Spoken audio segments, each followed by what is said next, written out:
COP28, que é a Conferência do Clima, reuniu chefes de Estado de 200 países, empresários e também gestores de fundo. Para entender por que uma gestora de fundo vai até uma COP, eu converso agora com o José Pugas, que é sócio e gestor de investimentos sustentáveis da JGP, uma gestora independente aqui do Brasil, que tem 38 bilhões de reais sob gestão. Nessa conversa, quero conversar que negócios que ele viu por lá, que podem ser potenciais investidas aí da gestora, e como essa asset brasileira se posiciona para toda essa transição energética e essa transformação ecológica que a economia mundial parece que está investindo cada vez mais. Bom, eu sou Carlos Cotorno, jornalista da Agência Estado, e começa agora, então, o Cabeça de Gestor desse 19 de dezembro de 2023. Pugas, um prazer te receber. Você passou aí dias intensos lá na conferência, uma conferência que reúne mais de 100 mil pessoas. E eu queria te fazer uma pergunta muito específica. Por que a gestora JGP investe em estar presencialmente lá e quais foram os takeaways dessa conferência? Se você viu novos negócios, empresas interessantes para a gestora investir. Perfeito. Obrigado pelo convite, cara. É muito bom estar aqui contigo. É muito bom usar essa mídia para falar um pouquinho de como o Brasil está protagonizando muito dessas transformações.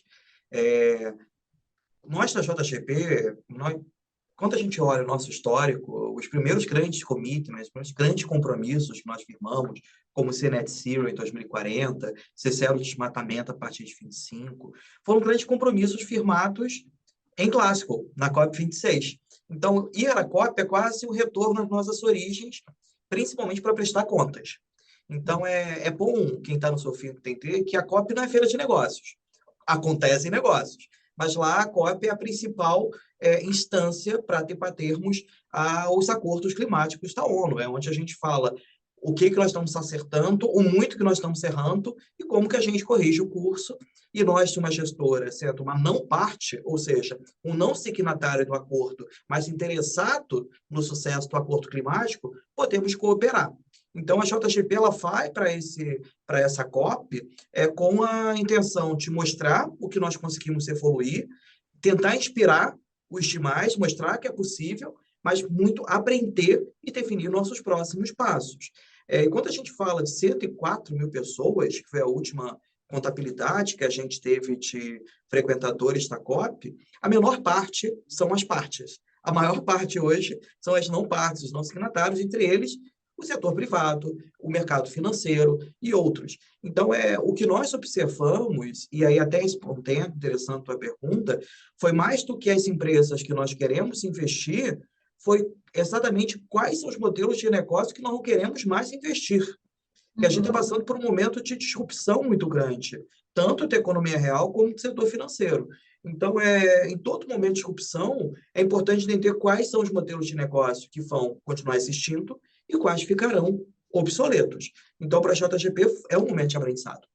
Agora, você falou, né? A JGP, assim como as empresas, elas não são signatárias, porque faz sentido em termos de rentabilidade para o cotista da gestora, olhando ali, né, o poder, né, a questão fiduciária da gestora, de ter esse esforço, porque com isso, vocês estão revisando a carteira de investidas de vocês estão deixando de investir em empresas que dão lucro, que distribuem dividendos. Como que é esse balanço entre essa responsabilidade fiduciária e esse propósito, vou chamar assim, que a gestora parece ter? Eventualmente, quando a gente olha só o bottom line, só ali o resultado, eventualmente pode parecer algo contraditório e até que está se deixando dinheiro na mesa, né? Não, total.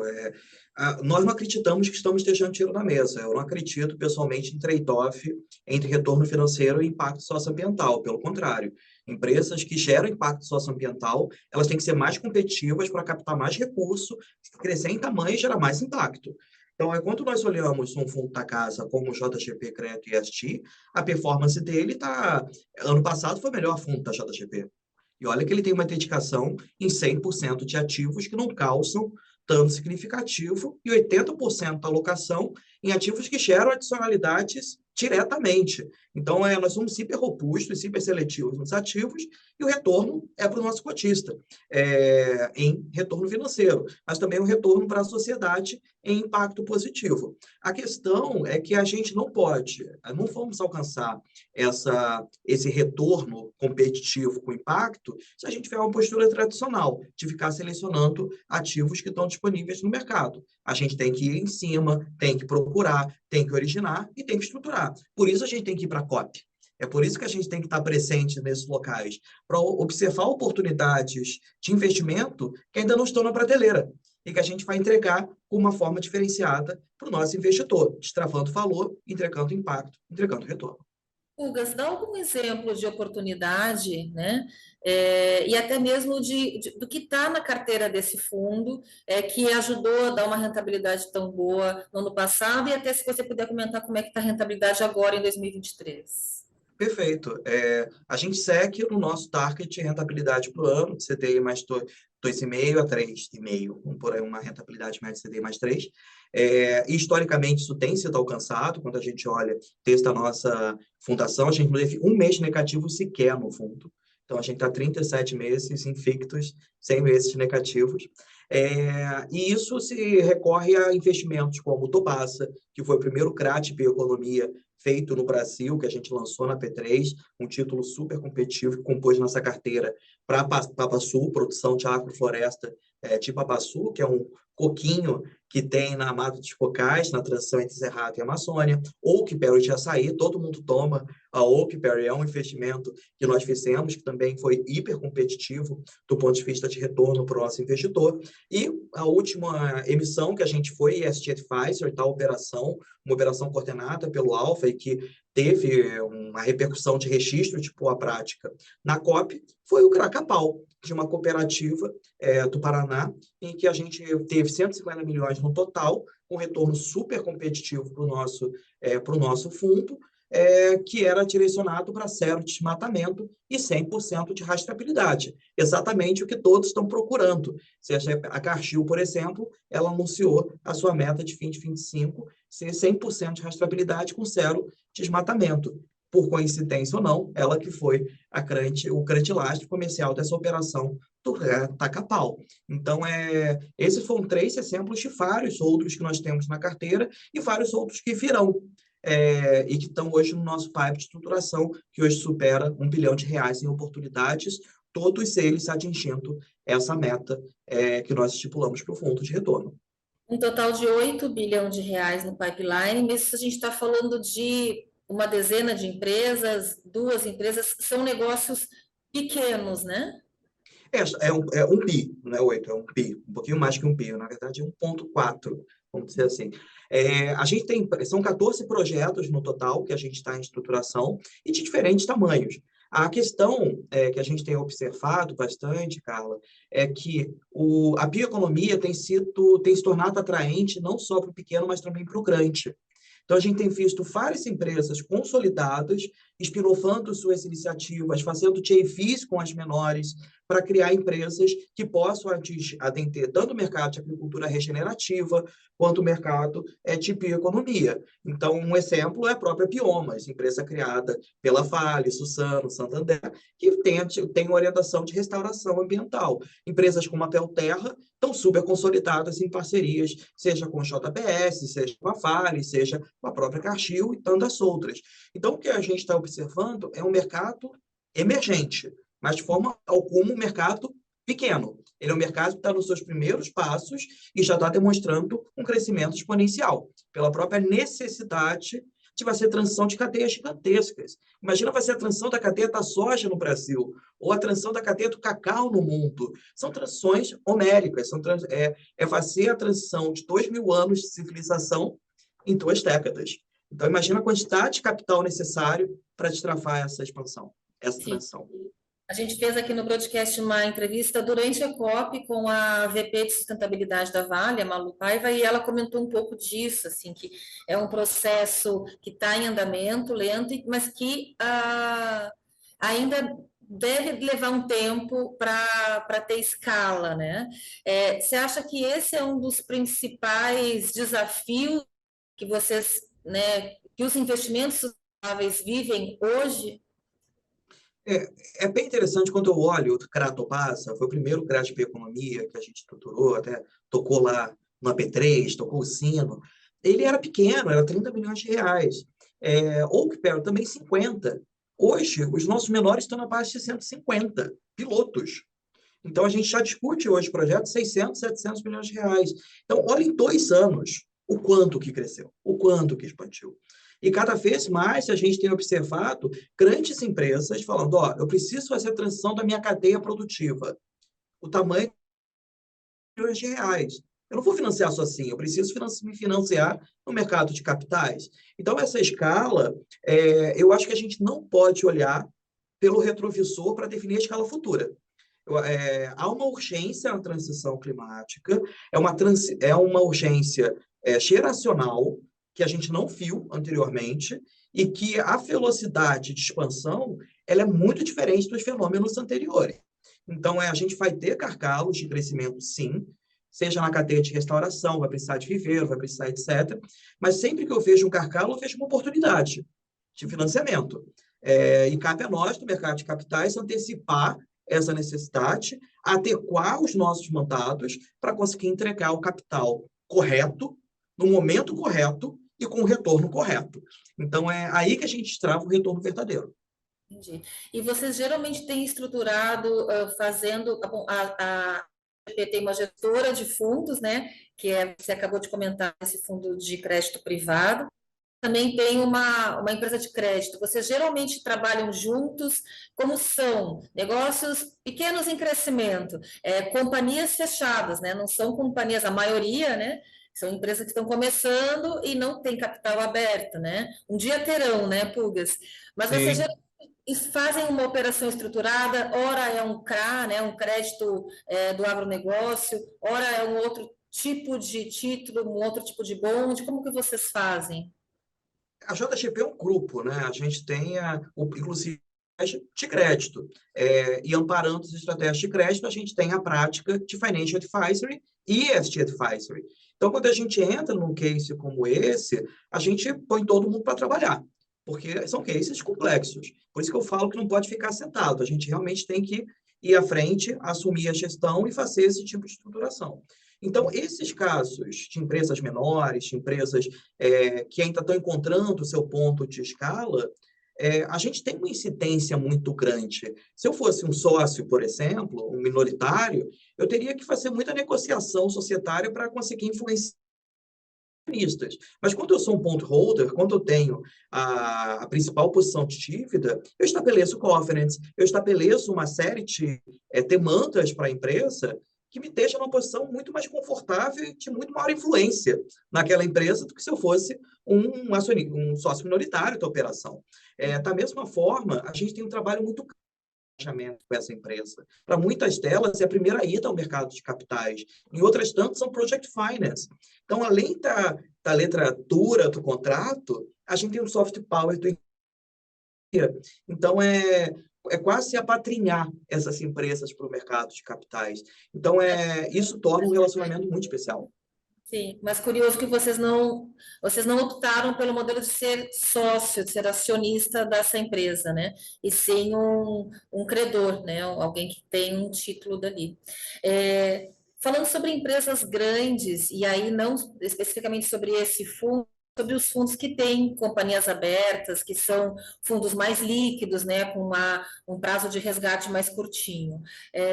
Como que vocês estão posicionados em setores que são difíceis de reduzir as emissões, né, como siderurgia, mineração, as próprias petroleiras no Brasil?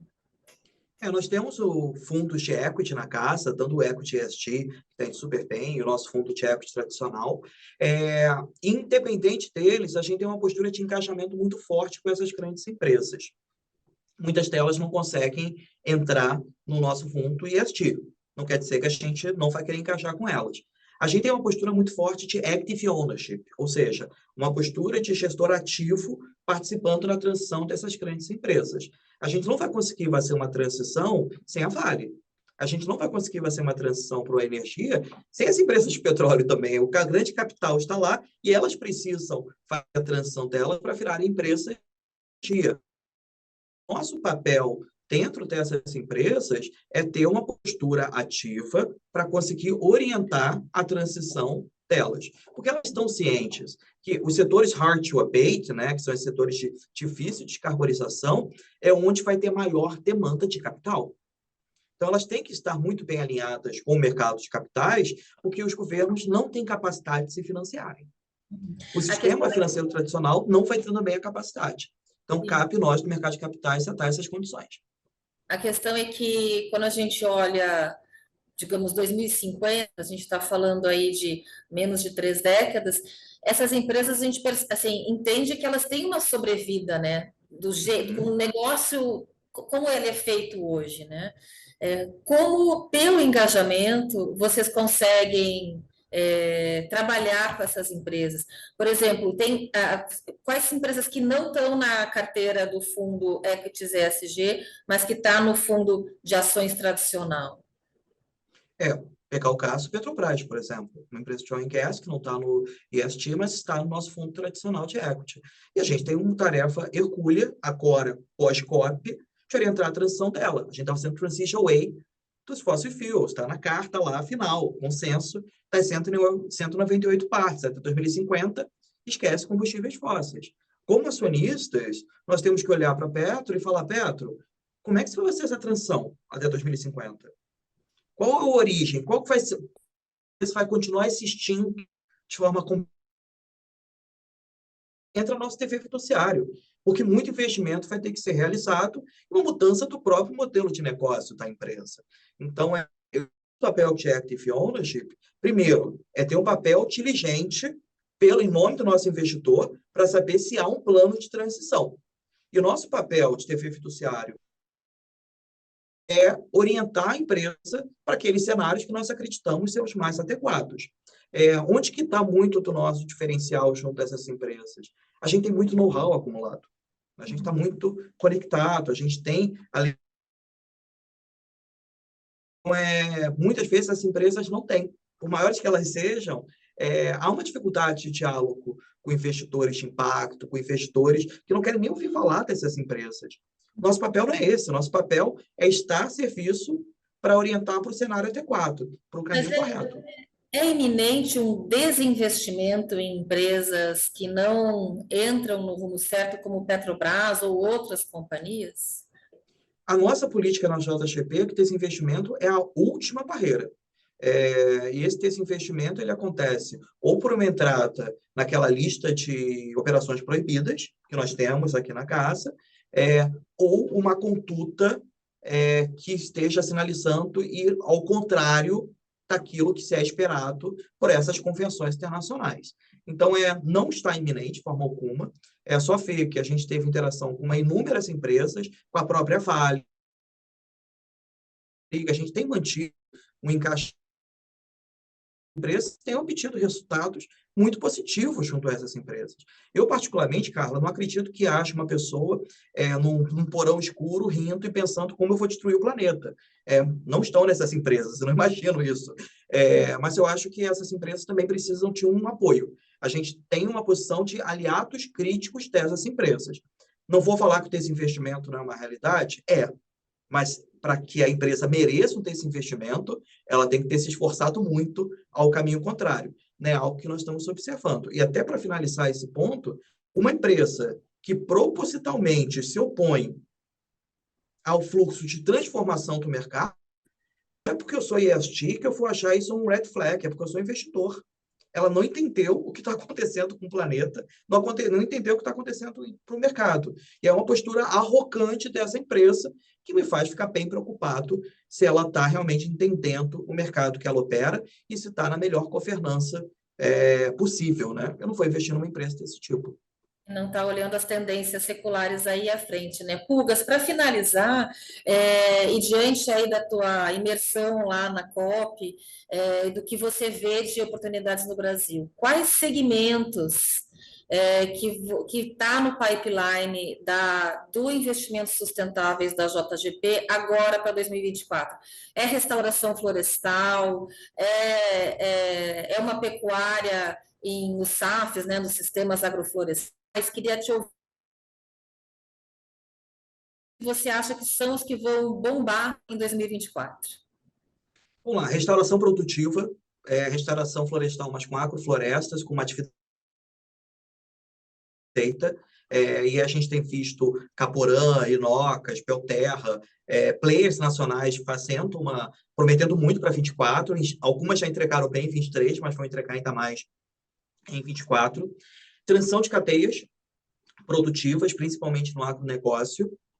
Então, seja segmentos como grãos, soja, pecuária, que são mais tradicionais, ou segmentos menos tradicionais, como cacau e café, que vão passar por uma necessidade de adaptação climática, não só por uma demanda de mercado, mas porque o clima está cobrando um pedágio bem alto delas. Então, a transição climática em cadeias produtivas vai ser um grande business a gente pensar para ano que vem. E o terceiro grande setor, pensando aqui contigo, é a questão da transição biológica. Cada vez mais a gente vai ver carvão biológico agora na COP, então é algo que a gente tem que começar a olhar. A questão de insumos biológicos, que já estava mostrando aqui, veio em 23, que vai mostrar muito mais agora em 24, e outras cadeias atreladas a essa questão de transição biológica. Se eu tivesse que fazer uma aposta, seriam ter esses três grandes tendências, mais que setores, essas três grandes tendências. Sim, maravilha. Pulgas, muito obrigada pela entrevista. Prazer imenso, Carla.